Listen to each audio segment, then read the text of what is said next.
নবীজি তাফসীরে মাযহারিতে লেখে আল্লাহ নবীর উপরে হামলা করে টান দিয়ে জামা ছেড়ে ফেলেছে। নবীজি চোখের পানি ছেড়ে দিয়ে কাঁদলেন, হ্যাঁ প্রভু, আমার জামা ছিঁড়েছে, এই জন্য আমি ব্যথা পাইনি।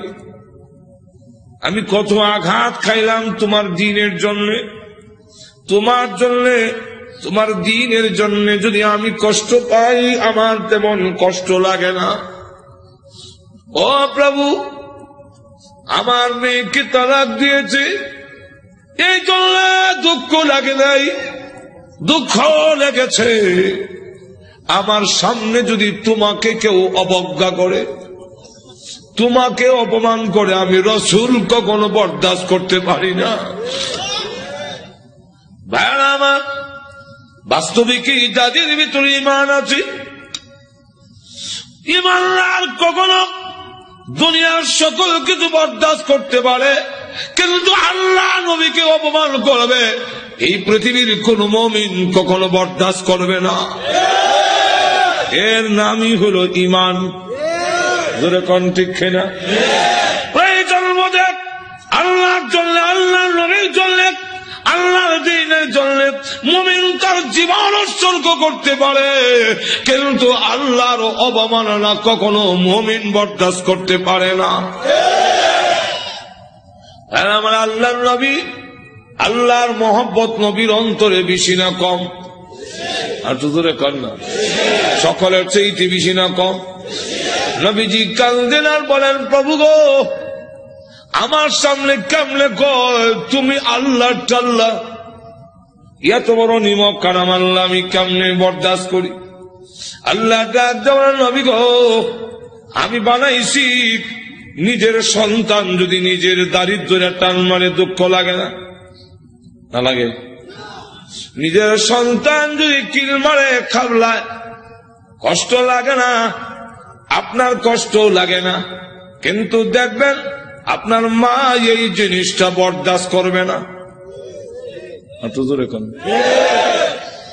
আপনার ছেলে আপনাকে যদি দারিদ্র্যের টান মারে, আপনার কিন্তু কষ্ট লাগে না? আপনার যদি খাবলা মারে, আপনার কষ্ট লাগে না? মাথা শুরু করে টানে, আপনার কষ্ট লাগে না?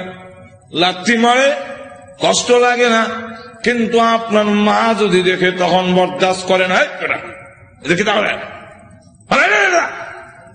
আল্লাহ ডাক দিয়ে বলেন, আমি বানাইছি মানুষ, এই মানুষ যদি আমার সাথে বিয়াদবি করে, আমাকে গালি দেয়, আমার বিরুদ্ধে বলে, এত আঘাত লাগে না, কিন্তু আমার নবীকে যদি কেউ কিছু কয়, আমি আল্লাহ বরদাস্ত করি না। আমার নবীর বিয়াদব আমি আল্লাহ ছাড় দেই না। আমার নবীর গায়ে আঘাত করলে আমার কষ্ট লাগে। সে পাথর নিয়ে আপনাকে মারতে এসেছে, এই জন্য আমি আল্লাহ আয়াত নাযিল করে জানায়া দিলাম। নবীজি এখন বদদুয়া করেন, আল্লাহ তোমার কুকুর সমূহ থেকে একটা কুকুর এর উপরে মুসাল্লাত করে দাও, চড়াইয়া দাও। আল্লাহ আবু লাহাবের ছেলে উতবার উপরে তুমি কুত্তা লাগাইয়া দাও। আল্লাহ নবীর দোয়া হোক বদদুয়া হোক, জবান থেকে বের হতে দেরি হয়, আল্লাহর দরবারে তা কবুল হইতে একটা মিনিট দেরি হয় না। আর না হয় উমর যেখানে তরবারি নিয়ে গেলেন নবীকে মারার জন্য, ঘুরে গেল আর একদিকে, ঘরের কাছে গিয়ে শুনে, সামনে গিয়ে শুনলো যে তোমার বোনের জামাই মুসলমান হয়ে গেছে। সেখানে গিয়ে যখন ঘরের সামনে দাঁড়াইছে, শুনে ঘরের ভিতর থেকে কোরআনের আওয়াজ আসে। হ্যাঁ, কিসের আওয়াজ? আস্তে আস্তে পড়তেছে, আউযু বিল্লাহি মিনাশ শাইতানির রাজীম। উমরকে কি পড়ে কলজা দিছিল না? বিসমিল্লাহির রহমানির রহিম।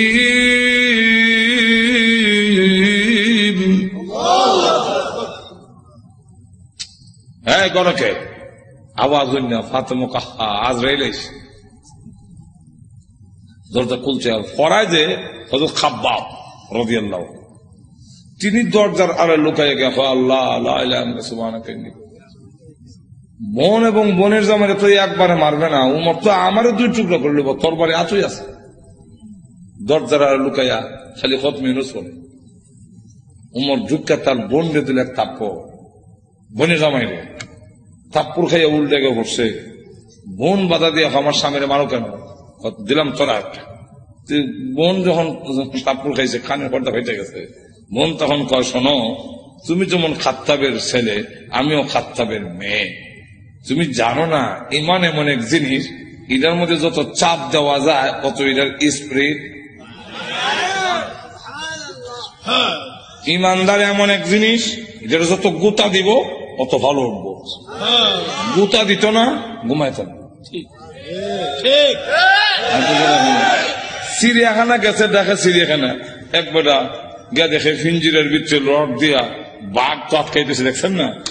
তো চিড়িয়াখানার খানা এটা তো মুক্ত না, সে যেভাবে মুক্ত বড় ধরে খাইতো এভাবে তো খাইতে পারে না, সামান্য খাওয়ান ভাই করে রয়েছে। ধর্ষণার্থী একজন দেখেন না, এক লোকটা কয়, এটা শুনছি বাঘ, এটা দিয়ে ছাগল। বাঘে না মানুষ দেখলে তর্জন গর্জন করে, এটা দিয়ে কিচ্ছু কয় না। দিছে সাথী দেখ গুতা নিবেদন করছেন খাওয়ান ঠিক ভাই হয় না, তোমার গুড়া কিমড়ে কামড়া সিটি সেন্টার মোর গুতা দেশ করে জানাস না, ভাত গুতা দিলে ভালো উঠবো, যেমন গুতা দিছে এমন হাত হাত করে দেন খালিছে, জুতা মুজা হাতে ফালাই একটা দিছে তো যেরকম ঠিক কিনা ফাতেমা ডাক দেখো, ভাই তুমি যে আমার চট দিছে মনে করছো আমি বন্ধ হয়ে যাবো? সুস্পষ্ট করে বলে দেই, সত্য ধর্ম গ্রহণ করছি, মারতে পারো, জীবন গেল ছাড়তাম না। এখন কয় এটা নিয়ম। মানুষ যখন দিনের উপরে, ইসলামের উপরে অটল অচল থাকে, তখন তারা আল্লাহ সাহায্য আসে, আর যারা নির্যাতন করে হেরার দিলের মধ্যে আল্লাহ ডর ঢুকাইয়া দেয়। উমর কয়, ইয়া তো মারলাম তো সামলাইতাম পারি না, কি পড়ছি রে দেখো না, তোমাকে দেওয়া যাবে না। কেন? এটা কোরআনের অংশ। ইন্নাহু লাকুরআনুন কারীম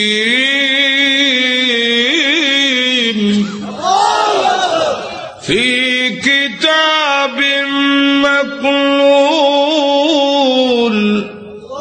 লা ইয়ামাসসুহু ইল্লা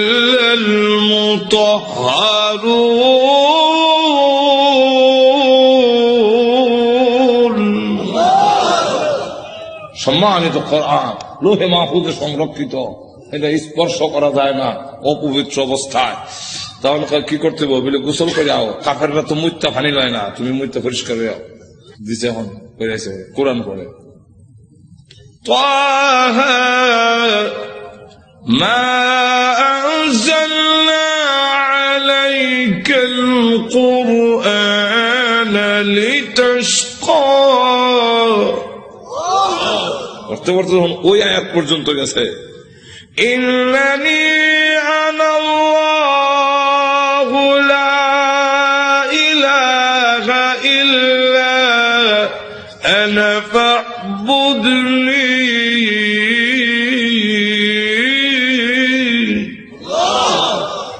দেখে চোখ থেকে পানির নহর চালু হয়েছে।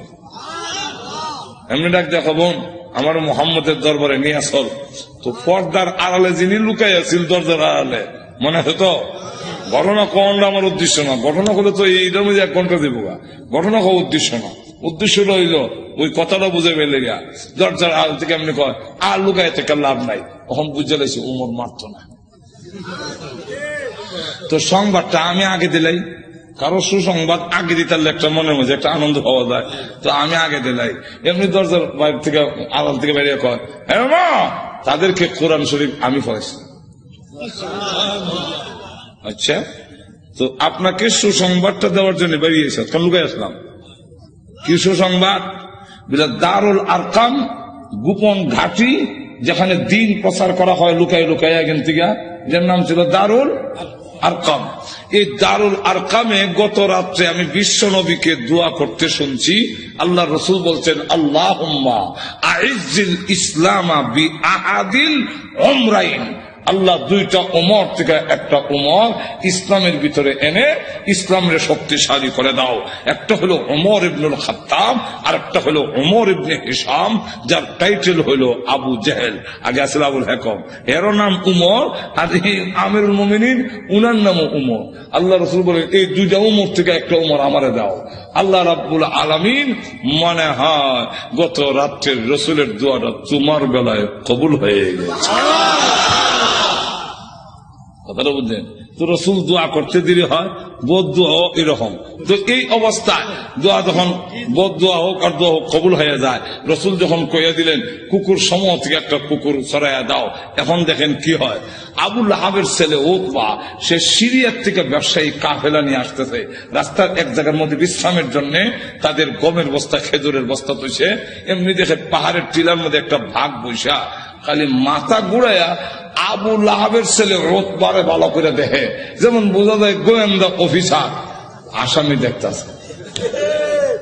এমনি সে ডাক দিয়া কয়, ও আমার সাথীরা, বাঘ যেইভাবে আমার দিকে চায় এতে বোঝা যায় মুহাম্মদের বদদুয়া কবুল হয়ে গেছে।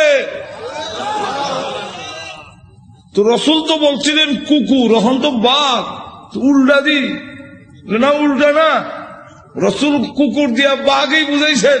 হেরাও বুঝছে, এর কারণ রসুল বাঘ কইয়া কুকুর কইয়া কুত্তা বুঝাইলেন কেমনে? কুকুর মানে বাঘ, বাঘ মানে কুকুর, দুইটার একটা মিল আছে। কি মিল? চতুষ্পদ জানোয়ারের মধ্যে কুত্তা হাও আলগি দিয়া পেশাব করে, আর বাঘও হাও আলগি দিয়া পেশাব করে। তাহলে মুতায় মুতায় দুইটার একটা মিল আছে। হাইওয়াতুল হাইওয়ান নামক কিতাবের মধ্যে এই ইয়েটা দিচ্ছেন। কথা বুঝলেন? এখন আসুন, তাহলে দেখা গেল এই অবস্থায় সকলে আপনি আমাদের ছেলে, সর্দারের ছেলে, আপনার সিকিউরিটির ব্যবস্থা আমরা করবো। আপনি ভয় পাচ্ছেন কেন? সিকিউরিটি তারা করবো। সিকিউরিটি কত সিকিউরিটি বন্ধুক খারাপ হিসেবে যায়, লোক নাই, মানুষ নাই, গেল এরকম বহুত ঘটনা। আটু ধরে এখন না গজব আসবার হইলে ফিরাইতে পারে না। এখন দেখা গেল সিকিউরিটি দিব, তখন তারা সব গমের বস্তা বুঝলেননি আর খেজুরের বস্তা একখানে একত্রিত করে একটা উঁচা পাহাড়ের টিলার মতো মানে সেখানে জায়গা করে দিয়ে বলেন, আপনি সেখানে ঘুমান, আমরা নিচে ঘুমাবো। বাঘের নিয়ম হইল আগে যারে পায় তারে খায়, তা আমাদেরকে খেয়ে না মেরে খাবে, এর আগে তো না। ঘুমান মানুষ সব ঘুমাইছে, এও নাক ডাকা। যখন নাক ডাকা আরম্ভ হয়েছে, বাঘে কয় আমার যাওয়ার টাইম হয়েছে। আল্লাহ যাইবার আগে গন্ধটা তোর নাক ফিট করে দে, এই গন্ধে যারে পাবি তারে ধরবি, উল্টা পাল্টা ধরিস না। বাঘ গিয়া যতটুকু ঘুমাইছে সবচেয়ে চেক করে, কারণ প্রত্যেকের শরীরে আলাদা একটা ছোট সময় বাইসাব যখন কোথায় গেঞ্জি রানবে, আমার গেঞ্জি রানিচ্ছেন, তখন কোন গেঞ্জি আব্বার কোনটা বাইসাব বুঝতাম কেমনি, আর নিলে থাপ্পড় খাম উল্টা পাল্টা নিলে তো না করে লাগাইতাম, না করে লাগাই বুঝতাম এটা আব্বার গেঞ্জি, এটা বাইসাব গেঞ্জি। গন্ধের শরীরে একটা গন্ধ না, তো বাঘে গিয়ে সবচেয়ে চেক করে গন্ধ তো মিলে না, আমার আসামি কো মাথা ঘুরাই দেখে বস্তার ঘুরে একটা ঘুমায় নাক ডাকাইতেছে। তাহলে এটা দেখে বেরি লাভ দিয়া বস্তার ঘুরছে, ওইটা নাক লাগাইতে পারে, এই যে আমার আসামি বলা হচ্ছে। নিচে নিয়া মাথা এখানে, পা এখানে, হাত এখানে, নারী বুড়ি এখানে, আলাদা আলাদা করিয়া মাছের ভাগার মতো সরাইয়া বাঘ আবার গিয়া টিলাত বৈশা পলক দৃষ্টিতে তাকে রয়েছে। এরা ঘুম থেকে উঠতে যখন চিৎকার দিবে, আমি আনন্দ করব, আল্লাহ এবং নবীর দুশমনরে আমি খতম করেছি। সিকিউরিটি দিল, সিকিউরিটি আমাদের শেষ করে ফেলেছে, মনে মনে আমি করছি। আল্লাহ তখন আয়াত নাযিল করলেন, এই হলো শানে নজুল। আয়াত নাযিল করে বলে কুতিলাল ইনসানু মা আকফারহু,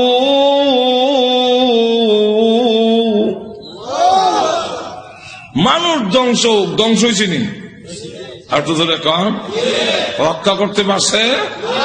আপনি আমিও ধ্বংস হব মরণের সময়, কেউ আমাদের রক্ষা করতে। আর তো ধরে কন কাল্লা ইযা বালাগাতিত তারাকিয়া ওয়া কিলা মান রাক, তখন কন্ট্রোলার জান আসবে, কেউ রক্ষা করতে পারবে না। আল্লাহ তখন আয়াত নাযিল করে বলেন কুতিলাল ইনসান, মানুষ ধ্বংস হোক, মানুষ বড় অকৃতজ্ঞ। এখন আল্লাহ এক একটা নিয়ামতের কথা তুলে ধরে বলেন তুই যে অতিকৃতজ্ঞ হইলে একটু চিন্তা করলি না। মিন আইয়ি শাইইন খালাকা, তুই কিসের তৈরি, তোরে কি দিয়া বানানো হইল, এটার জবাব পারবো না, কারণ আমি জানি না তুই কি দিয়া বানিয়েছেন। এর লাগে আল্লাহ নিজেই জবাব দিচ্ছেন, মিন নুতফা, নাপাক পানি দিয়ে বানাইছি, যেটা অত্যন্ত ঘৃণিত। আমি আল্লাহ এত সুন্দর করে তোরে বানাইলাম, আবার বানাইছি যে খালাকাহু ফাকাদ্দারাহু, কাদ্দারা ইউকাদ্দিরু, এটার দুইটা ব্যাখ্যা। একটা ব্যাখ্যা হইল তোমাকে এইভাবে বানাইলাম, গরু ছাগল এইভাবে না, তোমারে কুদরতি স্প্রিং দিয়া জায়গায় জায়গায়, মানে কুদরতি স্প্রিং, যেরকম ঠিক কিনা কুদরতি স্প্রিং। এরপরে গরু এমনি যেরকম ঠিক কিনা। কিন্তু মানুষ, তুমি সেলুনে গেছো, চুল কাটবা, ডাইন দিকে বামে সামনে, যেরকম ঠিক না ঠিক না। মানুষ তোর মাথা এইভাবে ঘুরাইবার মতো এই যে কুদরতি স্প্রিং দিয়ে তোরে বানাইলাম। আল্লাহ গরু কিন্তু এই ঠ্যাং ভাঙ্গিয়া পেশাব করতে পারে না, তোর আডু ভাঙতে পারো, তোর সব ভাঙতে পারো, কুদরতি স্প্রিং জায়গায় জায়গায় দিয়া আমি আল্লাহ এমন ভাবে বানাইলাম। আবার তুমি যখন বস্তা লইবা মাথা, তখন রড থেকে আরো শক্ত, জোরে কোন ঠিক না ঠিক না। খালাকাহু ফাকাদ্দারাহু, আর একটা কাদ্দারার ব্যাখ্যা হইল কাদ্দারা ইউকাদ্দিরু তাকদীরান। এর অর্থ হইল তুই অত হতাশ হওয়ার দরকার নাই, অত পেরেশান হওয়ার দরকার নাই, সুদে ঘুষে খাওয়ার দরকার নাই। তোমার কপালও তোমাকে জন্মের 50,000 বছর আগে কপাল লেখা কয়টা দোকানের মালিক অবি, এটার লেখকেই তোকে দুনিয়াতে পাঠাইছি। যার বাস্তব প্রমাণ, যার বাস্তব প্রমাণ কপালে যদি না থাকে, বিদেশি ডিগ্রি থাকলেও বাংলাদেশের এমপি হতে পারে না, এমন ঘটনা বাংলাদেশও আছে। এমন শিক্ষিত লোক আছে যে আরেক দেশও গিয়ে পড়ায়, বিদেশ গিয়ে পড়ায়, এমন বড় ব্যারিস্টার আছে বাংলাদেশও, কিন্তু বুট পায় না। আর জোরে কন্যা, বাংলাদেশে এমন ঘটনাও আছে উচ্চ শিক্ষিত, তো উচ্চ ডিগ্রি নাই, কিন্তু বাংলাদেশ সরকার প্রধান হয়েছেন। কেন হয়েছে? এটা কপাল লেখা, জোরে কোন ঠিক না ঠিক না। আর এটা ওই তালনাকে লেগিয়া অত বড় ব্যারিস্টার হইয়া সংবিধান রচনা করিয়া ও তো পারে না, খেলে না হওয়ার কারণ হইল এটার কপালও এমপি লেখা নাই, জোরে কোন ঠিক কিনা। আল্লাহ তাই বলেন এক একটা নিয়ামত উল্লেখ করে আমাদেরকে বলেছেন নিমক হারাম হইও না। আল্লাহ আমাদের সকলকে তৌফিক দান করুন। সকলে বলেন আমিন। ওয়া আখিরু দাওয়ানা আলহামদুলিল্লাহি রাব্বিল আলামিন। সুপ্রিয় বন্ধুরা, আমার ইউটিউব চ্যানেলে আপনাদের জানাই আন্তরিক অভিনন্দন। আমাদের ভিডিও ভালো লাগলে ও নতুন নতুন ভিডিও পাওয়ার জন্য আমাদের চ্যানেলকে সাবস্ক্রাইব করুন।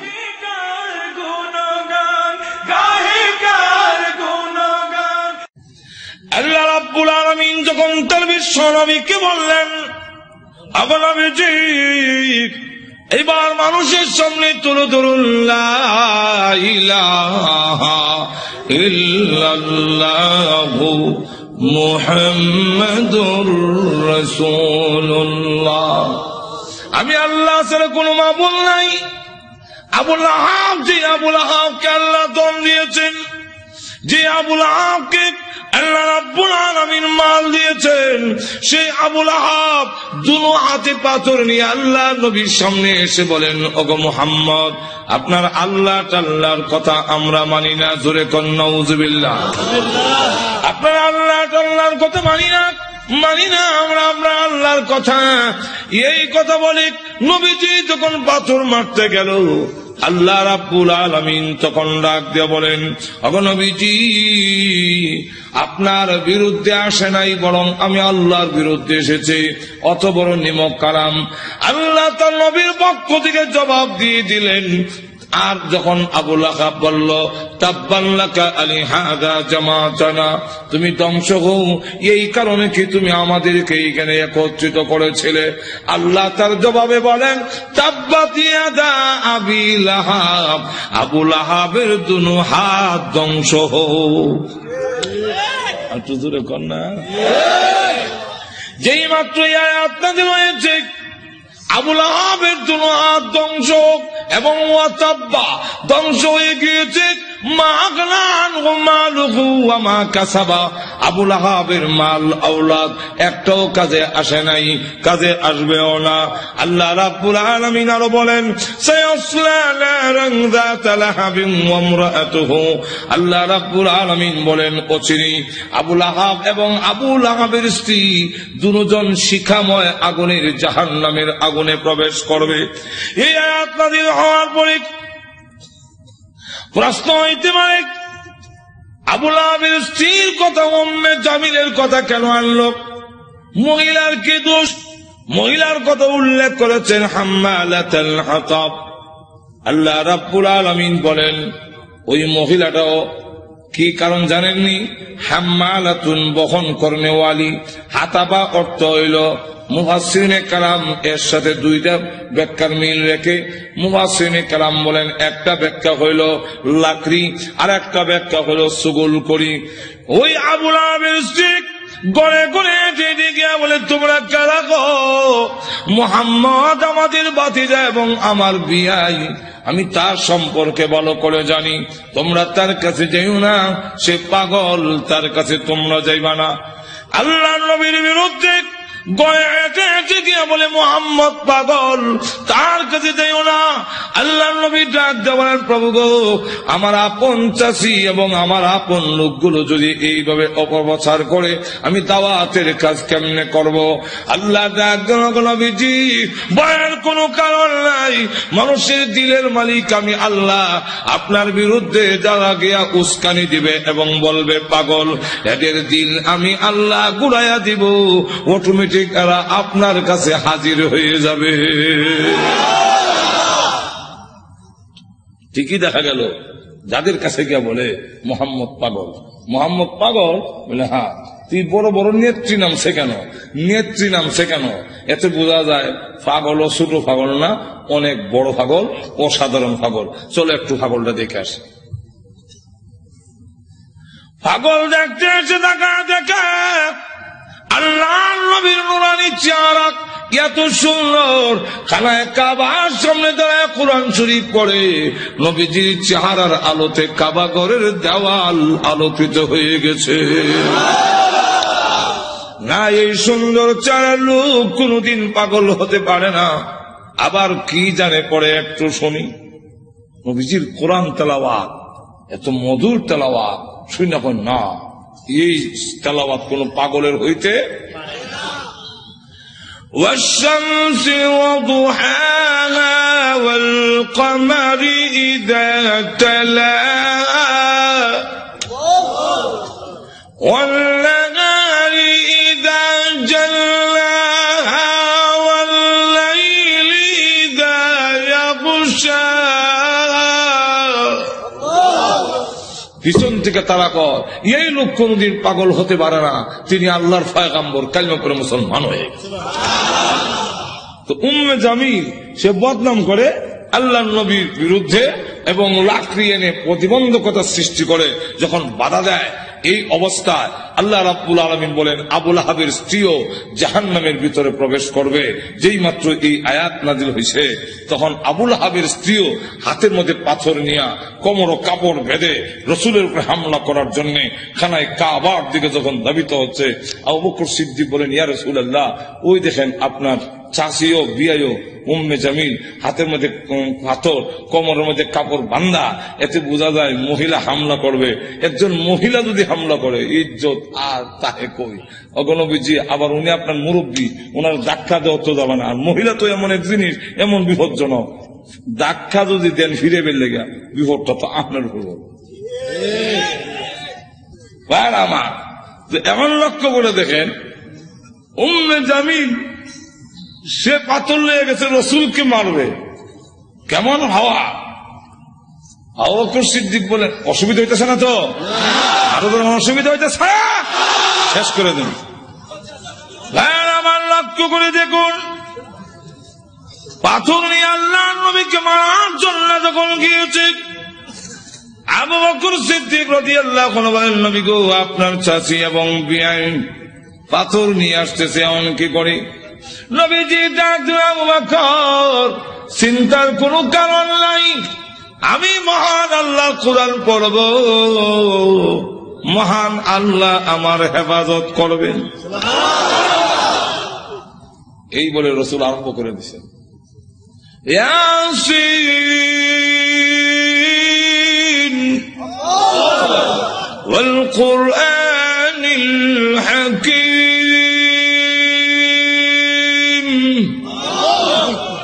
উম্মে জামিল কাছে গিয়া কয়, এ আবু বকর, একা একা বসে রইছ, তোমার সাথী মোহাম্মদ কই আজকে? আবু বকর সিদ্দিক রাদিয়াল্লাহু আনহু বলেন, আমি দেখি আমার পাশে বইয়া কোরআন শরীফ পড়তেছে, নবী দেখতেছি আর কানে শুনতেছি। মহিলা জিগায়, মোহাম্মদ কো? তা তো বোঝা যায় দেখে না, দেখে না যখন আমি কয়ে রাখি। উম্মে জামিল হুমকি দেয়, তার ভাগ্য ভালো, তার কপাল ভালো, পাইলাম না, লুকাইয়ে গেছে, লুকাইয়ে গেছে, পাইলাম না, হ্যাঁ ভাগ্য ভালা। আর না, হ্যাঁ আন্দাজ পাইছে না, আমার ডাবল হওয়া। ডাবল হওয়ার মানে দেশ যারা চালায়, এক সর্দারের বউ আমি, আরেক সর্দারের কন্যা। আবু জাহেল আমার বাপ, আবু লাহাব আমার স্বামী। আর ভেঙে ফেলব, ডাবল হওয়া। ডাবল হওয়ার কেমন হইল? সব তো আর ভেঙে কোয়া যায় না, বিপদ তো আছে। আমার ডাবল হওয়ার পাইলাম না, তার ভাগ্য বালা। আবু বকর সিদ্দিক বলেন, আমি দেখি, তুই দেখস না, হিরো বুঝলাম না। নিবেদন করছেন ইসলামী প্রযোজনা প্রতিষ্ঠান বেতার বিতান। সে যখন চলে গেল, আবু বকর সিদ্দিক বলেন, হুজুর আমি দেখি, সে দেখলো না কেন? আল্লাহ নবী বলেন, আবু বকর তুমি কি কোরআন শরীফ পড়ো না? আল্লাহ রাব্বুল আলামিন আগে আমাকে জানাইয়া দিয়েছেন, وَإِذَا قَرَأْتَ الْقُرْآنَ جَعَلْنَا بَيْنَكَ وَبَيْنَ الَّذِينَ يُؤْمِنُونَ بِالْآخِرَةِ حِجَابًا مَسْتُورًا। হে নবী, আপনি যখন কোরআন শরীফ পড়ে, তখন আপনার আর অবিশ্বাসী বেঈমান কাফেরের মাঝে আমি আল্লাহ হিজাবাম মাসতুরা, গোপন পর্দা দিয়া আপনারে ব্যাখ্যা দেই। রাসূল বলেন, আবু বকর গোপন পর্দাটা কি জানো? ওয়াল্লাহু আ'লামু রাসূলুহু। আল্লাহর রাসূল বলেন, আমি যেই দিকে তাকাই সেই দিকেই দেখি অসংখ্য ফেরেশতা আমাকে ঘেরাও করে দাঁড়িয়ে আছে। আবু জাহেল, আবু লাহাব ক্ষুব্ধ হইয়া দুই ছেলে, রসুলের দুই মেয়ের যে বিয়া করেছিল, মনে আছে তো? কন, একটার নাম উতবা, আরেকটার নাম উতাইবা। রসুল প্রকাশ্য নবী হওয়ার আগে দুই মেয়ে এই দুই ছেলের কাছে বিয়া দিয়েছিল, কথা বুঝলেন? এখন সে এই দুইজনের কেন না কয়, তোমাদের শ্বশুর মুহাম্মদের কাছে আমার এবং তোর মার বিরুদ্ধে কোরআনের আয়াত নাযিল হয়েছে, অতএব তোমরা দুজন গিয়ে মুহাম্মদের সামনে বলতে হবে আপনার আল্লাহ টাল্লাহ মানি না। আর একটু জোরে কর না, আল্লাহ টাল্লাহ যেমন বোঝা যায় সাটা, জোরে কোন ঠিক কেমন অবজ্ঞা, অবজ্ঞা কেমন চিন্তা করেন, নিম কালাম কারে কর ঠিক না? গিয়া বলবি আল্লাহ টাল্লা মানি না, আর মোহাম্মদের 2 মেয়েকে তালাক দিয়ে আসতে হবে, আর না আমি মনে করব তোমরা আমার অবাধ্য, আর আমার অবাধ্য হইলে যে কিছু পাইবা না, এটা তো বুঝো। যেমন বাপ ইমুন ফুলা, এটা তো বলার দরকার ছিল। আপনার কথা না মানলে অবাধ্য, আর আল্লাহর কথা না মানলে আর বড় অবাধ্য। যেরকম ঠিক কিনা? আপনার কথা না মানলে আপনার সম্পত্তি থেকে বঞ্চিত হব, আর আল্লাহর কথা না মানলে, নবীর কথা না মানলে জান্নাত থেকে বঞ্চিত হব। অনেক সাহাবীরা তো এরকম করছেন যে বাড়ি ঘর ছাড়তে রাজি, কিন্তু আল্লাহ রসুল ছাড়তে আর তুজরে কর না। গভীর রজনীতে আল্লাহর নবী বিশ্ব নবী রাহমাতুল লিল আলামিন হুজরা শরীফ থেকে প্রচন্ড শীতের মধ্যে বের হয়েছেন। এমনি তাকায়া দেখে একজন বাঁকা হয়ে দাঁড়াইছে, সোজা হয়ে দাঁড়াতে পারে না, কাপড় এইভাবে ধরে রেখেছে। দাঁড়ায় বলেন আসসালাতু ওয়াসসালামু আলাইকা ইয়া রাসূলুল্লাহ। আল্লাহ নবী বলেন, কে রে তুমি এত গভীর রজনীতে আমাকে সালাম দিচ্ছ? আল্লাহ নবী যে মাত্র জিজ্ঞাসা করলেন, উনি ডাকতে, হুজুর আপনি কি আমাকে চিনতে পারেন নাই? আমি আব্দুল্লাহ। আল্লাহর নবী বলেন, কোন আব্দুল্লাহ? নবীজি, কিছুদিন আগে ইসলাম ধর্ম গ্রহণ করেছি, আমার নাম ছিল আব্দুল উজ্জা, আমি আপনার নামটা পরিবর্তন করে আব্দুল্লাহ রেখেছেন, আমি সেই আব্দুল্লাহ। বলেন, আমার আব্দুল্লাহ তো ধনী বাপ চাচা, তার বাপ চাচা ধনী ব্যবসায়ীর ছেলে, সকাল বিকাল কাপড় পরিবর্তন করে আসতো। আজকে তো দেখা যায় গায়ে কাপড় নাই, একটা কাপড়ের টুকরা পরিধান করা, সোজা হয়ে দাঁড়াতে পারে না, তার লজ্জাস্থান খালি হয়ে যায়, হাত দিয়ে ধরে রাখছে কোন রকমের কাপড়ের টুকরা। আল্লাহর নবী বলেন, আমার আব্দুল্লাহর এই অবস্থা কেন? শীতের মধ্যে চর করে কাঁপতেছে, কিন্তু কোনো কথা বলে না, কোনো ডাক দেয় না। নবী গো, অপেক্ষায় বসে আছি, কোন সময় আপনি বের হবেন। আপনার নুরানি চারা যদি এক নজর দেখতে পারি, তাহলে আমার অন্তরে আর কোনো দুঃখ থাকবে না। আল্লাহ নবী বলেন, কি হইল তোমার এই অবস্থা কেন? আব্দুল্লাহ, হুজুর আপনার দরবারে কেন আসা যাওয়া করি? আমার চাচা আমাকে বলেছেন বাড়ি ছেড়ে দিতে হবে, আর না হয় মুহাম্মদের দরবার ছেড়ে দিতে হবে। নবী গো, আমি ঘোষণা দিয়েছি, প্রয়োজন বোধে আপনার বাড়ি কেন তামাম পৃথিবী ছেড়ে দিতে পারি, কিন্তু একটি মুহূর্তের জন্য বিশ্ব নবীর দরবার আমি ছাড়তে পারবো না। আপনারা যে আমাকে বাড়ির থেকে বের করে দিয়েছে, বের হওয়ার সময় বললো কাপড় চোপড় গুলো দিয়ে যাও, এগুলো তো আমাদের উদ্দেশ্য হইল আমি উলঙ্গ হয়ে গেলে এটা যাব না, লজ্জায় তখন গড়ে বসে থাকবো, আপনার দরবারে আসবো না। আমি তখন আমার চাচাকে জানিয়ে দিলাম, ওগো চাচা, কাপড় হারাতে পারি, ইজ্জত সম্মান হারাতে পারি, আমি সর্বহারা হতে পারি, কিন্তু আল্লাহর কসম ঈমান হারা এক মুহূর্তের জন্য হতে পারবো না। হ্যাঁ দাদা, আজকে যদি শরমের আর ইজ্জতের বয়ে কাপড়ের জন্য আমি ঈমান হারা হয়ে যাই, মৃত্যুর পরে কবর থেকে উলঙ্গ হয়ে আল্লাহর দরবারে উঠব, উলঙ্গ অবস্থায় জাহান্নামের মধ্যে দেওয়া হবে। আল্লাহর নবী আমার কাপড় চোপড় গুলো রেখে দিয়েছে, আমি আমার মার সামনে দাঁড়িয়ে বললাম, মা গো, ওর মা একটা কাপড় দেন না, আমি আমার লজ্জাস্থান রেখে বিশ্ব নবীর দরবারে যাব। ওগো মা, একটা নজর যদি আল্লাহর নবীকে দেখতে পারি, তাহলে আমার মনে আর কোনো ব্যথা থাকবে না। এই বলে হুজুর আমার মা একটা কাপড় দিয়েছেন, কোন রকমে লজ্জাস্থান রেখে আপনার হুজুরের সামনে এসে বসে আছি। কোন সময় আপনি বের হবেন, আপনার চেহারা মুবারক একটা নজর দেখার জন্য বসে আছি। নবীজি তার করুণ কাহিনী শুনে বিশ্ব নবী পর্যন্ত চোখের পানি রাখতে পারলেন। আল্লাহ নবী ডাক দিয়ে বলেন, আব্দুল্লাহ আমার ঘরে আয়, হুজুরের শরীফে আয়, এই নে আমার ব্যবহারের 2 খান কাপড় তোরে দান করলাম। নবীজির 2 খানা কাপড়, ব্যবহারের কাপড়ের দাম আছে না নাই? এরপর থেকে আব্দুল্লাহ জুল বাকাদাইন হয়ে গেল। খালি আব্দুল্লাহ না, এমন টাইটেল লাগছে। আল্লাহ নবী একজন, আব্দুল্লাহ বল তোর কোন আকাঙ্ক্ষা আছে নি? আব্দুল্লাহ হুজুর দুনিয়ার কোন আকাঙ্ক্ষা নাই, আপনার কাছে আমার একটা দরখাস্ত।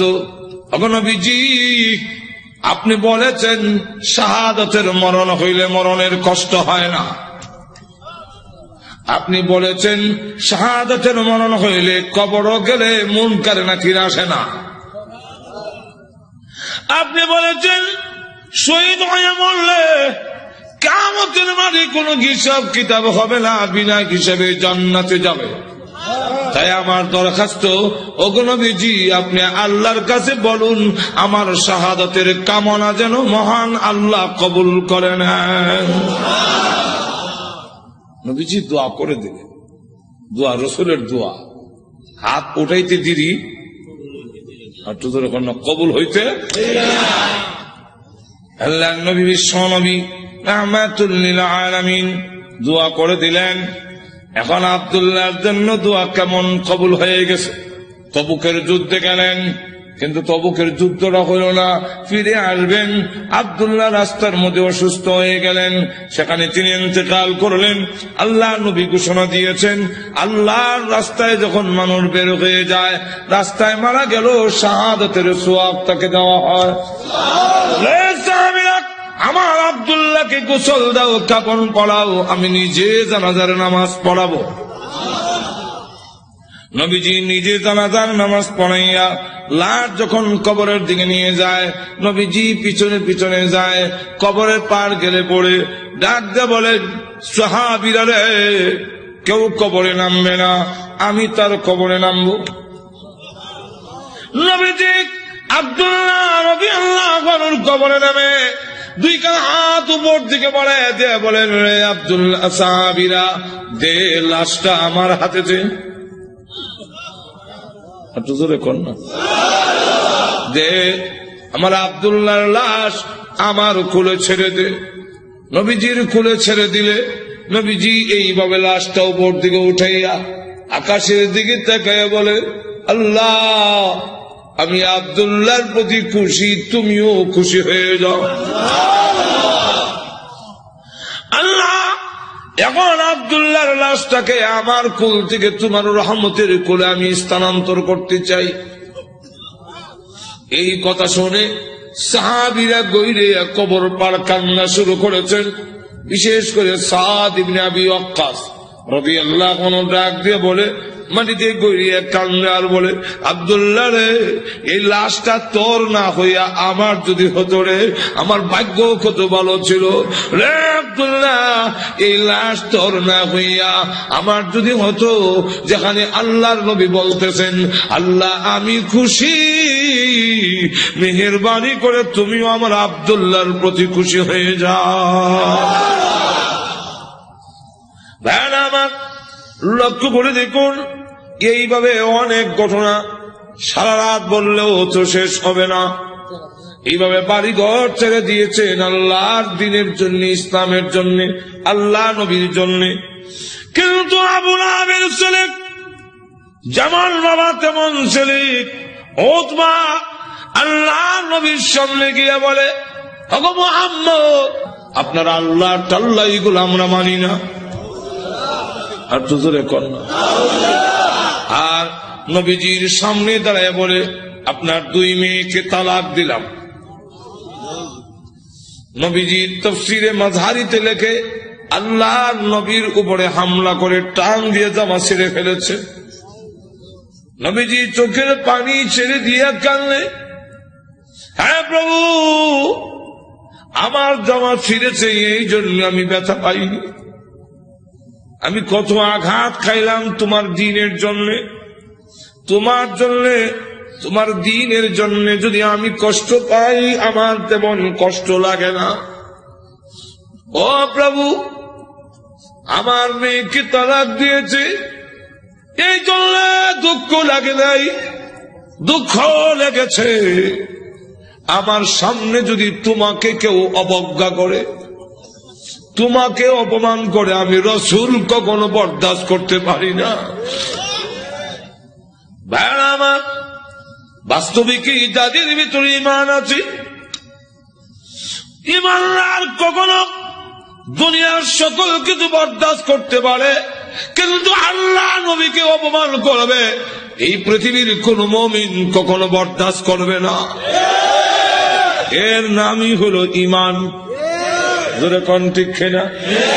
প্রয়োজন বোধে আল্লাহর জন্য, আল্লাহর নবীর জন্য, আল্লাহর দ্বীনের জন্য মুমিন তার জীবন উৎসর্গ করতে পারে, কিন্তু আল্লাহর অবমাননা কখনো মুমিন বরদাস্ত করতে পারে না। আমার আল্লাহর নবী, আল্লাহর মহব্বত নবীর অন্তরে বেশি না কম? আর দূরে কর না, সকলের চেয়ে বেশি না কম? নবীজি কাঁদেন আর বলেন, প্রভু গো, আমার সামনে কেমনে কয় তুমি আল্লাহর টাল্লা, এত বড় নিমক কারাম আল্লাহ আমি কেমনে বরদাস্ত করি? আল্লাহ ডাক দেওয়ার, নবী গো, আমি বানাইছি নিজের সন্তান যদি নিজের দারিদ্র্যের টান মারে দুঃখ লাগে না? না লাগে? নিজের সন্তান যদি কিল মারে খাবলায় কষ্ট লাগে না? আপনার কষ্ট লাগে না, কিন্তু দেখবেন আপনার মা এই জিনিসটা বরদাস্ত করবে না। আপনার ছেলে আপনাকে যদি দারিদ্র্যের টান মারে, আপনার কিন্তু কষ্ট লাগে না? আপনার যদি খাবলা মারে, আপনার কষ্ট লাগে না? মাথা শুরু করে টানে, আপনার কষ্ট লাগে না? লাথি মারে, কষ্ট লাগে না? কিন্তু আপনার মা যদি দেখে তখন বরদাস্ত করে না। দেখি তাহলে আল্লাহ ডাক দিয়ে বলেন, আমি বানাইছি মানুষ, এই মানুষ যদি আমার সাথে বেয়াদবি করে, আমাকে গালি দেয়, আমার বিরুদ্ধে বলে, এত আঘাত লাগে না, কিন্তু আমার নবীকে যদি কেউ কিছু কয়, আমি আল্লাহ বরদাস্ত করি না। আমার নবীর বেয়াদব আমি আল্লাহ ছাড় দেই না। আমার নবীর গায়ে আঘাত করলে আমার কষ্ট লাগে। সে পাথর নিয়ে আপনাকে মারতে এসেছে, এই জন্য আমি আল্লাহ আয়াত নাযিল করে জানায়া দিলাম। নবীজি এখন বদদুয়া করেন, আল্লাহ তোমার কুকুর সমূহ থেকে একটা কুকুরের উপরে মুসাল্লাত করে দাও, চড়াইয়া দাও। আল্লাহ আবু লাহাবের ছেলে উতবার উপরে তুমি কুত্তা লাগাইয়া দাও। আল্লাহ নবীর দোয়া হোক বদদুয়া হোক, জবান থেকে বের হতে দেরি হয়, আল্লাহর দরবারে তা কবুল হইতে একটা মিনিট দেরি হয় না। আর না হয় উমর যেখানে তরবারি নিয়ে গেলেন নবীকে মারার জন্য, ঘুরে গেল আর একদিকে, ঘরের কাছে গিয়ে শুনে, সামনে গিয়া শুনল যে তোমার বোনের জামাই মুসলমান হয়ে গেছে। সেখানে গিয়ে যখন ঘরের সামনে দাঁড়াইছে, শুনে ঘরের ভিতর থেকে কোরআনের আওয়াজ আসে। হ্যাঁ, কিসের আওয়াজ? আস্তে আস্তে পড়তেছে, আউযু বিল্লাহি মিনাশ শাইতানির রাজীম। উমরকে কি পড়ে কলজা দিছিল না। বিসমিল্লাহির রহমানির রহিম।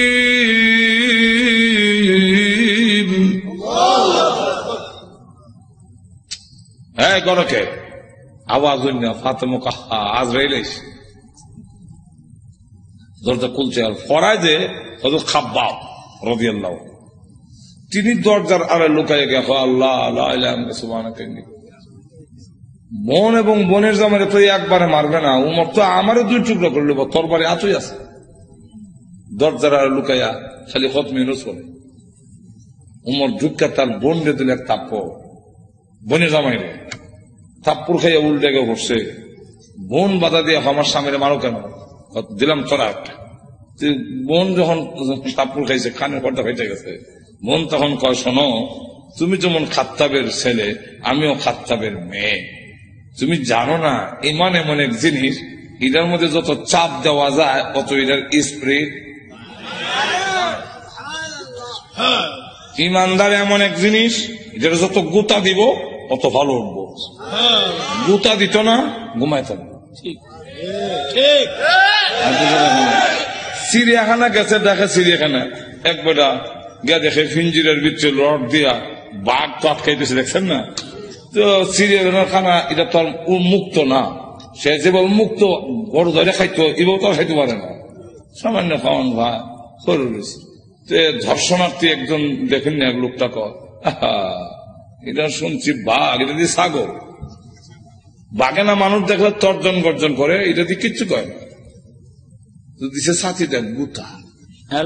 নিবেদন করছেন খাওয়ান ঠিক ভাই হয় না, করে রইলাম তোমার গুড়া কি মেরে কামড়া সিটি সেন্টার গুতা দেশ করে জানাস না, ভাগ গুতা দিলে ভালো উঠবো, যেমন গুতা দিছে এমন কয় হাত হাত করে দেন খালিছে, জুতা মুজা হাতে ফালাই একটা দিচ্ছেন তো ধরে কোন ঠিক কিনা হাতে মা ডাক দেখো ভাই, তুমি যে আমার শর্ট দিছে মনে করছো আমি বন্ধ হয়ে যাবো? সুস্পষ্ট করে বলে দেই, সত্য ধর্ম গ্রহণ করছি, মারতে পারো, জীবন গেল ছাড়তাম না। এখন কয় এটা নিয়ম। মানুষ যখন দিনের উপরে, ইসলামের উপরে অটল অচল থাকে, তখন তারা আল্লাহ সাহায্য আসে, আর যারা নির্যাতন করে হেরার দিলের মধ্যে আল্লাহ ডর ঢুকাইয়া দেয়। উমর কয়, ইয়া তো মারলাম তো সামলাইতাম পারি না, কি করছি রে, দেখো না তোমাকে দেওয়া যাবে না। কেন? এটা কোরআনের অংশ। ইন্নাহু লাকুরআনুন কারীম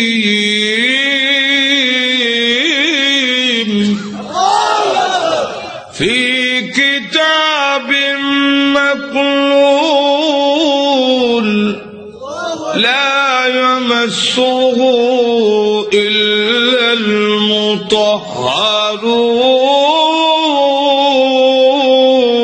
المطهرون। সম্মানিত কোরআন লোহে মাহফুজে সংরক্ষিত, এটা স্পর্শ করা যায় না অপবিত্র অবস্থায়। তাহলে কি করতে হবে? বলে গোসল করে আও, কাফেররা তো মুত্তা ফানি লয় না, তুমি মুত্তা পরিষ্কার হয়ে আও দিছে। এখন করেছে কোরআন পড়ে, মা আনজালনা আলাইকাল কুরআনা লিতাশকা। করতে করতে ওই আয়াত পর্যন্ত গেছে, ইন্নানি আনাল্লাহু লা ইলাহা ইল্লা আনা ফা'বুদনি।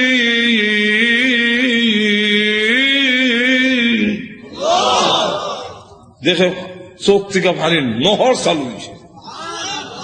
এমনি ডাক দেখো, বোন আমার মোহাম্মদের দরবারে নিয়ে আসল। তো পর্দার আড়ালে যিনি লুকাই আছিল, দরজার আড়ালে, মনে হতো ঘটনা কোনটা আমার উদ্দেশ্য না। ঘটনা হলে তো এইটার মধ্যে 1 ঘন্টা দেবো, ঘটনা হওয়া উদ্দেশ্য না। উদ্দেশ্যটা হইল ওই কথাটা বুঝে পেলে গা, দরজার আড়াল থেকে এমনি কয় আর লুকাই থেকে লাভ নাই। তখন বুঝে লেছি উমর মারত না। তো সংবাদটা আমি আগে দিলাই, কারো সুসংবাদ আগে দিতার একটা মনের মধ্যে একটা আনন্দ পাওয়া যায়, তো আমি আগে দিলাই। এমনি দরজার বাইরে থেকে আড়াল থেকে বেরিয়ে কয়, হ্যাঁ মা, তাদেরকে কোরআন শরীফ আমি পড়েছি। আচ্ছা, তো আপনাকে সুসংবাদটা দেওয়ার জন্য বেরিয়েছে, কেন লুকাই আসলাম? কি সুসংবাদ? দারুল আরকাম গোপন ঘাঁটি, যেখানে দিন প্রচার করা হয় লুকাই লুকাই এখান থেকে, যার নাম ছিল দারুল আরকাম। এই দারুল আরকামে গত রাত্রে আমি বিশ্ব নবীকে দোয়া করতে শুনছি।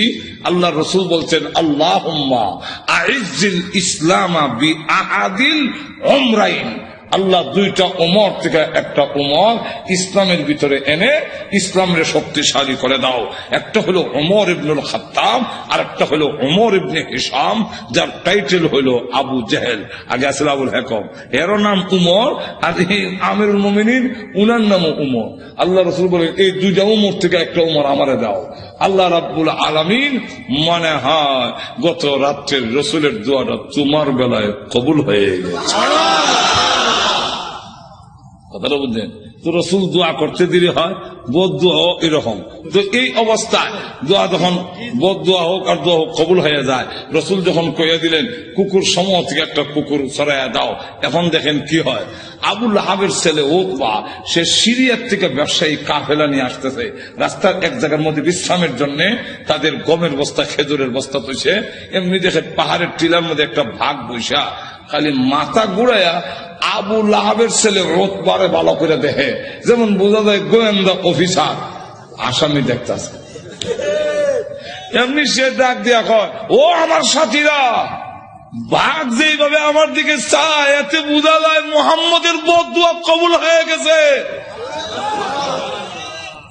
তো রসুল তো বলছিলেন কুকুর, এখন তো বাঘ, উল্টা দি না, উল্টা না, রসুল কুকুর দিয়া বাঘই বুঝাইছেন। হেরও বুঝছে, এর কারণ রসুল বাঘ কইয়া কুকুর কইয়া কুত্তা বুঝাইলেন কেমনে? কুকুর মানে বাঘ, বাঘ মানে কুকুর, দুইটার একটা মিল আছে। কি মিল?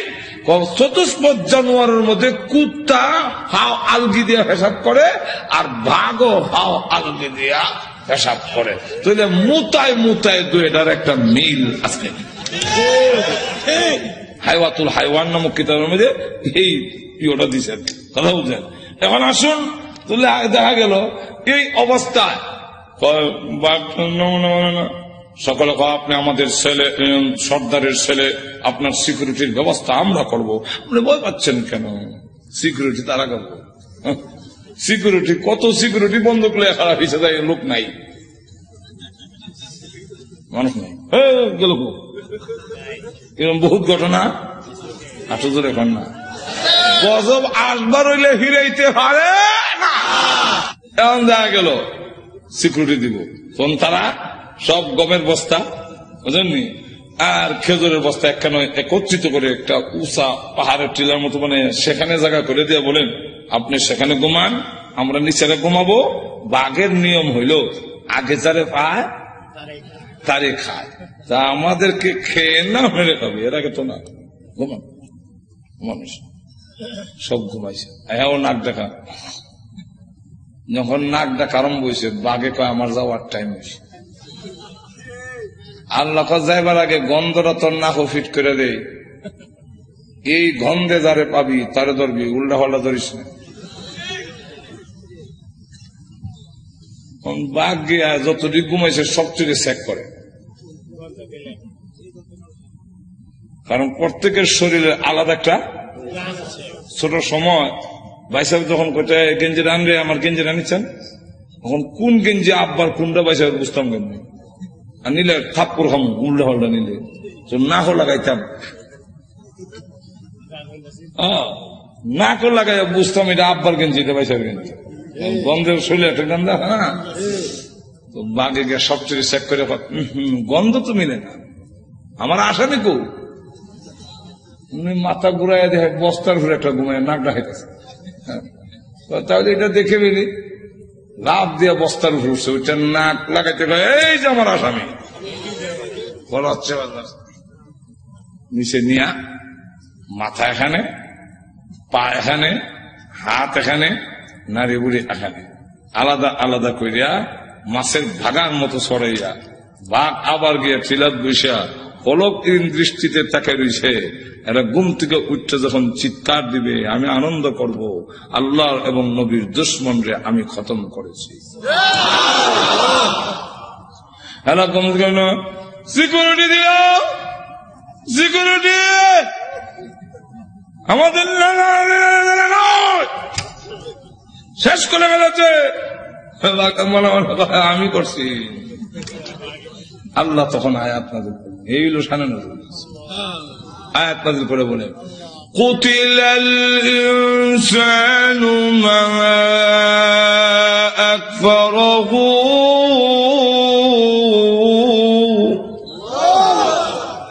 মানুষ ধ্বংস হয়েছে নি আর তো ধরে কন রক্ষা করতে পারছে আপনি আমিও ধ্বংস হব মরণের সময় কেউ আমাদের রক্ষা করতে আর তো ধরে কন কাল্লা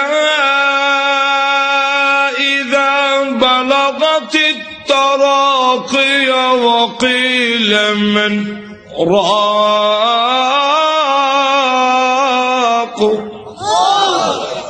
যখন কন্ট্রোল জান আসবে কেউ রক্ষা করতে পারবে না আল্লাহ তখন আয়াত নাযিল করে বলেন কুতিলাল ইনসান মানুষ ধ্বংস হোক মানুষ বড় অকৃতজ্ঞ এখন আল্লাহ এক একটা নিয়ামতের কথা তুলে ধরে বলেন তুই যে অকৃতজ্ঞ হইলে একটু চিন্তা করলি না মিন আইয়ি শাইইন খালাকা তুই কিসের তৈরি তোরে কি দিয়ে বানানো হইল এটার জবাব পারবো না কারণ আমি জানি না তুই কি দিয়ে বানিয়েছেন এর লাগে আল্লাহ নিজেই জবাব দিয়েছেন মিন নুতফা নাফাক পানি দিয়ে বানাইছি যেটা অত্যন্ত ঘৃণিত আমি আল্লাহ এত সুন্দর করে তোরে বানাইলাম আবার বানাইছি যে খালাকাহু ফাকাদ্দারাহু কাদ্দারা ইউকাদ্দিরু এটার দুইটা ব্যাখ্যা একটা ব্যাখ্যা হইল তোমাকে এইভাবে বানাইলাম গরু ছাগল এইভাবে না তোমারে কুদরতি স্প্রিং দিয়ে জায়গায় জায়গায় মানে কুদরতি স্প্রিং